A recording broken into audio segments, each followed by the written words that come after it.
நம்ம ஊரில் ஒரு விஷயத்தை கொஞ்சம் கவனித்து பாருங்கள். ஜவுளி கடைகள் இருக்குது, நகை கடைகள் இருக்குது, மருத்துவமனைகள் இருக்குது, டீ கடைகள், காம்ப்ளெக்ஸ்கள், சூப்பர் மார்க்கெட்டுகள், மோட்டார் வாகன கடைகள், அது மட்டும் இல்லாமல் மசூதிகள், கோயில்கள், சர்ச்சுகள் என்று மக்கள் தினமும் பயன்படுத்தக்கூடிய எவ்வளவோ கட்டடங்கள் இருக்குது. அந்த இடங்களில் கூட்டம் கூடுது, மக்கள் வந்து போகிறாங்க, அந்த வழியாக வாகனங்கள் கடந்து போகுது. ஆனால் அந்த இடங்களை கடந்து போகும்போது பொதுவாக யாரும் இங்கே ஏன் இவ்வளோ கூட்டம் இருக்குது, இந்த கட்டடத்தை ஏன் இங்கே வச்சுருக்காங்க அப்படின்னு சொல்லிக்கிட்டு போகிறதில்ல. ஆனால் இதோ இப்போ நாம் கடந்து போகிற இந்த இடத்த பாருங்கள், ஒரு மதுபான கடை. இந்த கடையை சுற்றி நிற்கிற கூட்டம், வாகன நெரிசலில் அந்த வழியாக கடந்து போகிற பொதுமக்களுக்கு ஏற்படுற சங்கடம், இதையெல்லாம் பார்க்கும்போது மனசுக்குள்ள இயல்பாகவே ஒரு கேள்வி வருது.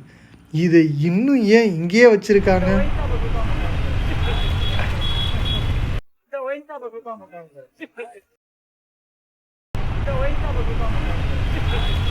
சொல்லிட்டு போகிறாங்களா? உண்மையிலேயே சொல்லப்போனால் இந்த கடையை கடந்து போகிற ஒவ்வொருத்தரும் இதை வாய்விட்டு சொல்லாமல் இருக்கலாம். ஆனால் மனசுக்குள்ள இந்த கடையை அரசாங்கம் எப்போ அப்புறப்படுத்த போகுதோ என்ற எண்ணம் வருவதை தவிர்க்க முடியாது. ஏன்னா சில இடங்களில் நம்ம வாழ்க்கைக்கு தேவையானவை, சில இடங்களில் நம்ம வாழ்க்கையை எளிதாக்குறவை. ஆனால் சில விஷயங்கள் இருக்கிற இடத்துலையே அந்த சுற்றுப்புறத்தோட இயல்பான அழகையும் அமைதியையும் பொதுமக்களுடைய வசதியையும் பாதிக்க ஆரம்பிச்சிடும். அப்படிப்பட்ட விஷயங்களை பற்றி மக்கள் கேள்வி கேட்பது இயல்புதானே. நம்ம ஊர் பெரிய நகரமாக இருந்தாலும் சரி, சின்ன நகரமாக இருந்தாலும் சரி, மக்கள் நடமாடுற இடங்கள் எல்லாமே கொஞ்சம் ஒழுங்காக அமைதியாக பொதுமக்களுக்கு இடையூறு இல்லாமல் இருக்கணும் என்பது தான் எல்லோருடைய எதிர்பார்ப்பும்.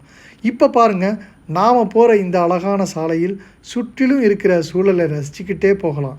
ஆனால் இந்த அழகான நேரத்தில் பொதுமக்களுக்கு சங்கடத்தை ஏற்படுத்துகிற ஒரு விஷயம் மட்டும் கண்ணில் பட்டுட்டா, இதை மட்டும் இன்னும் அப்புறப்படுத்தாமல் ஏன் வச்சுருக்காங்க என்ற கேள்வி வரத்தானே செய்யும்.